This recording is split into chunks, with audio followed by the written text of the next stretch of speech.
All right.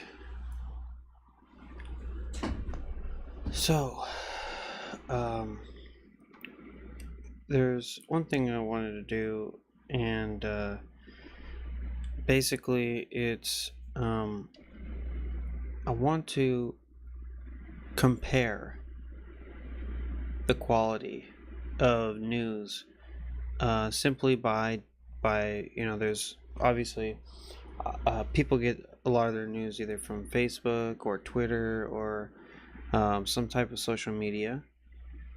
Um, and then there's local TV and radio and stuff like that. And so what I did is I found like the local news station that everybody watches here. Oops, in Sacramento, and that news station is KCR3 News. And then I found three articles to compare to the quality of the news articles from KCR3. So, first off, this is a article from Quartz, which I stumbled upon on Twitter. Um, and it says a millionaire couple is threatening to create a magic mushroom monopoly. Okay, just right away, that headline sounds pretty damn interesting. So I'm going to go ahead and read probably the first two or three paragraphs here. It says, almost 50 years since U.S. President Richard Nixon declared psychedelic mushrooms illegal and no medical use, mounting scientific evidence suggests he was wrong. So, basically, they're trying to say that it does have some type of medical benefit, and Richard Nixon was just trying to shove it under the rug. A small controversial company is now leading the effort to turn magic mushrooms into a pharmaceutical product and is stirring up intense criticism from the psychedelic experts who believe it's trying to dominate the market. Scientific studies of psilocybin, the psychedelic compound is in magic mushrooms, have been on the outskirts of serious medicine for decades, but a recent series of small studies have sparked a psychedelic renaissance. It seems the same psychedelic trips and loss of ego that made magic mushrooms a feature of ritual spiritual ceremonies for millennia also make them a promising treatment method for mental health conditions such as addiction and post-traumatic stress disorder. These findings have laid the groundwork for larger international studies that have the potential to lead to legal medicinal use of the drug. Compass Pathways have set itself up to be the first legal provider of psilocybin, having recently launched a massive clinical study across Europe and North America to test the drug as a treatment for depression. Last month, Compass's psilocybin received breakthrough therapy designation from the U.S. Food and Drug Administration, meaning the study will be hastened through the drug development process. That puts Compass well ahead of other institutions working in the field, and a recently filed patent application could help the company stay ahead. Okay, so this is an article that has a lot of, wow, this company is trying to patent psilocybin. Okay, that's kind of a big deal. It's talking about the actual benefits of psilocybin as a medicine and that it's finally being accepted as a medicine. Okay. Now I'm going to go to a local news article.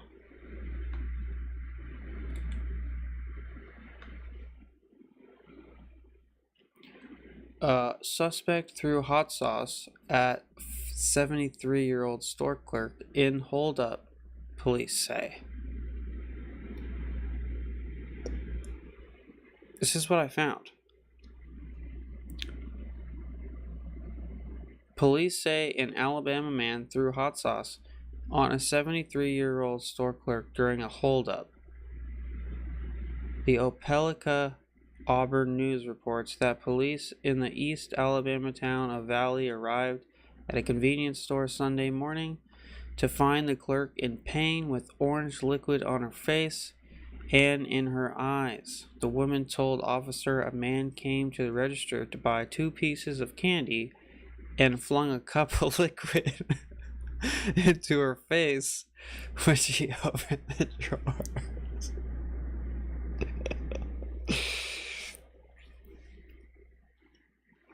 Look, this is okay. So this is funny, kinda. It's a little sad too, but this does not compare to medical breakthrough in psilocybin. Okay, it just doesn't.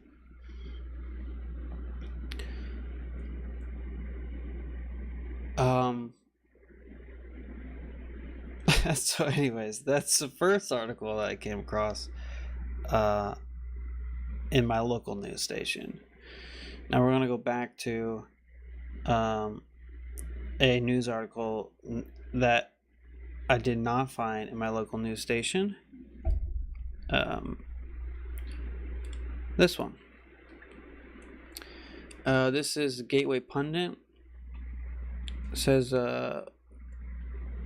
court rules Hillary Clinton must answer key questions about her private server. Once again, Judicial Watch is doing the heavy lifting. Judicial Watch appeared in a D.C. federal court Wednesday on a motion to compel more testimony from Hillary Clinton, as well as to make public video recordings of depositions of top Clinton aides such as Huma Abedin and Cheryl Mills. The court ruled that Hillary Clinton must answer more questions about the setting up of her private server.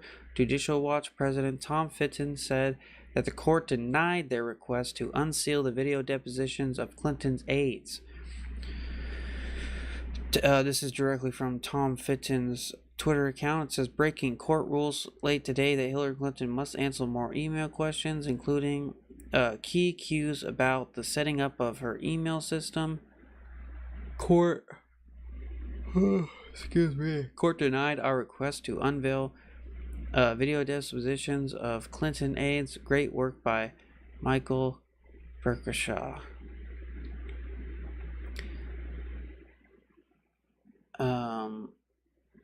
In 2016, Hillary Clinton was required to submit under oath written answers to Judicial Watch's questions. Clinton objected to and refused to answer questions about the creation of her email system. Her decision to make the system, despite warnings from the State Department cybersecurity officials and the basis of her claim that the State Department had 95% of her emails, Judge Sullivan is considering Judicial Watch motion to compel answers to these questions.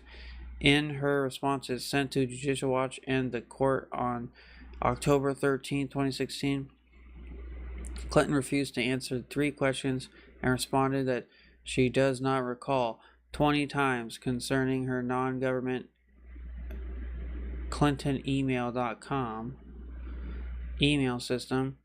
She preceded her responses by 8 general objections and 2 objections to definitions. The words object or objection appear 84 times throughout the 23-page document submitted to the court and Judicial Watch. So basically, this is talking about massive corruption that has been going on for a long time, and the potential for a ex-presidential candidate to be basically tried for treason. So, this is, so I'm going to go from this, again, to a local news article. Woman injured, another charge in SpaghettiOs attack. A Pittsburgh woman is facing charges after being accused of throwing several cans of SpaghettiOs at a woman's vehicle. The incident happened last month as the victim was waiting to meet with the man who was expected to provide money for their children. The victim said when she approached the I don't even know how to say that, Union Plaza building, a woman approached her and began throwing cans of SpaghettiOs at her vehicle. As she tried to get out of the car, the suspect tried stabbing her with a kitchen knife, the victim said. The victim was cut in the finger but managed to get away. Somehow taking her attacker's purse with her, she got jacked. Police said the victim's vehicle had a broken back window, multiple dents, and was smeared with red sauce and pieces of pasta. Paperwork inside the purse helped police identify the suspect as Eileen Gettleman, 59 years old. Surveillance video appears to show several other people involved in the incident, including a man who was apparently also throwing cans of SpaghettiOs.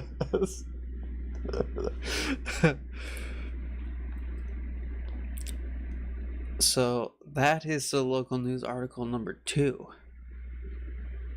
SpaghettiOs. Lethal. So let's go to article number 3. Not local news. System error. Japan's cybersecurity minister admits he has never used a computer.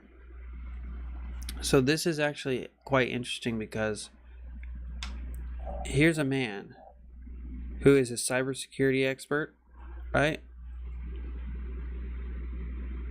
Who is the most secure man as far as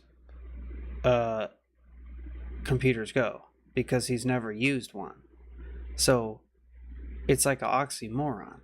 Like, if the guy who's in charge of making sure a computer is secure has never used a computer, how does that even work? So it says a Japanese minister in charge of cybersecurity has provoked astonishment by admitting he has never used a computer in his professional life and appearing confused by the concept of a USB drive. Yoshitaka Sakurada, 68, is the deputy chief of the government cybersecurity strategy office and also the minister in charge of the Olympic and Paralympic Games that Tokyo will host in 2020.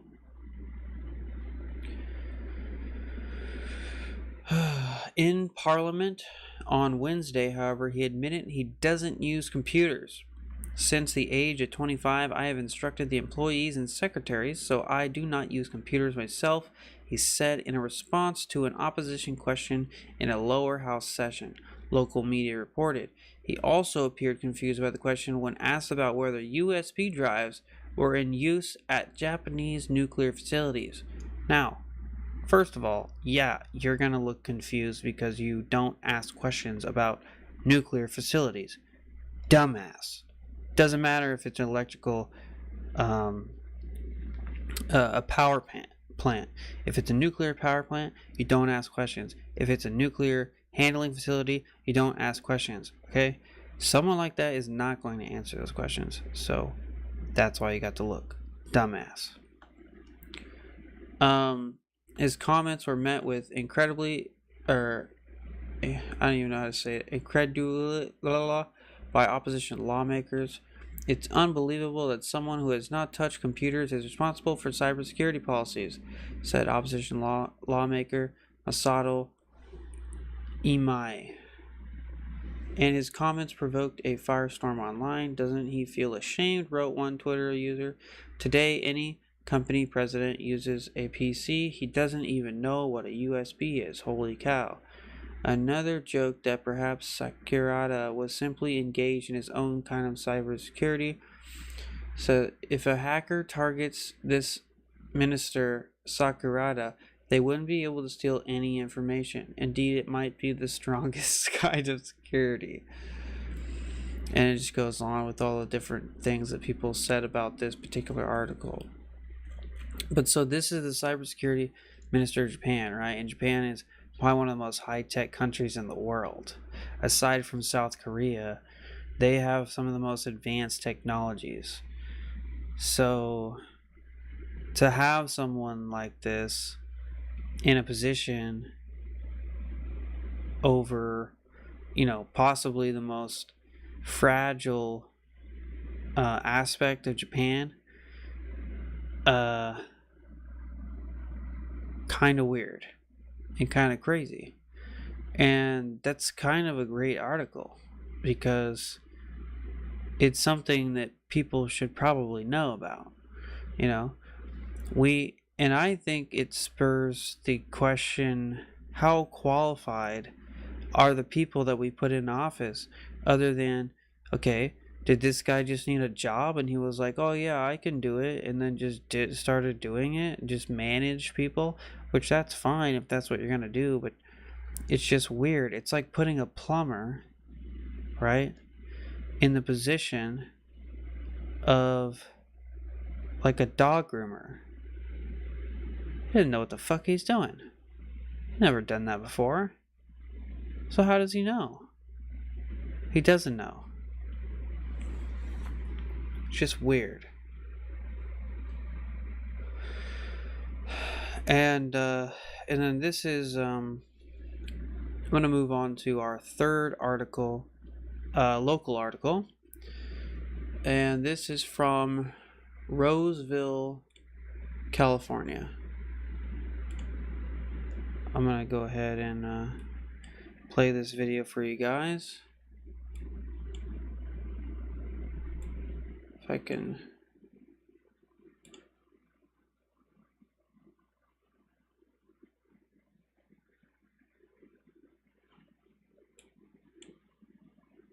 It totally disappeared. Not exactly sure when it happened. It was reported by a neighbor of the park who noticed it wasn't there. So it has disappeared. The bed is still there for the dog, but the dog is no longer sleeping on the bed. I don't know the weight of it. It was put there in 2007 when we opened the dog park at Hughes. So it's been there since 2007. We haven't had any incidences prior. Well, if your neighbor has a big dog in their front yard, a big cement dog, then it might be the missing dog.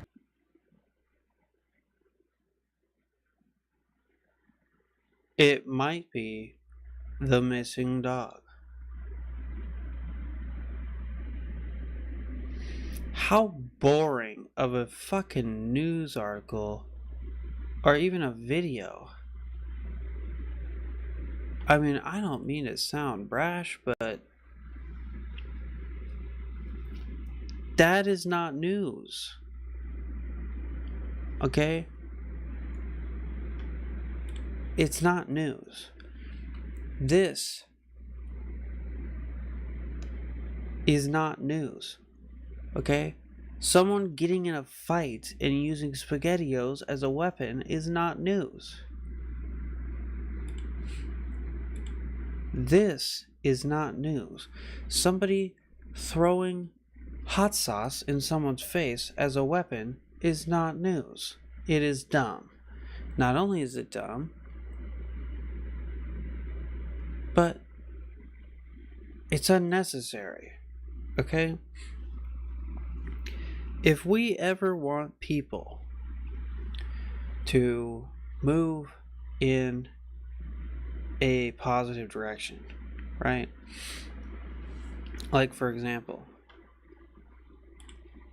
this article right here explains to you why psilocybin has medical properties, and you should be wary of the upcoming corporate takeover of it. Okay? That is beneficial to people and their perceptions of reality. This is important to people and their perceptions to their reality. Okay? A corrupt government official who was doing illegal criminal activities. Okay? Giving the Chinese government a back door into everything she did. Completely circumventing security clearances and everything else. That is beneficial to humanity and the perceptions of reality. This is beneficial to humanity and their perceptions of reality. Not this crap. No one cares about a dog. Okay? Nobody cares about a concrete dog that got stolen from some fucking park. Okay? No one cares, and no one needs to care about a SpaghettiO attack. And no one needs to care about hot sauce thrown in the face of a 73-year-old store clerk in Alabama.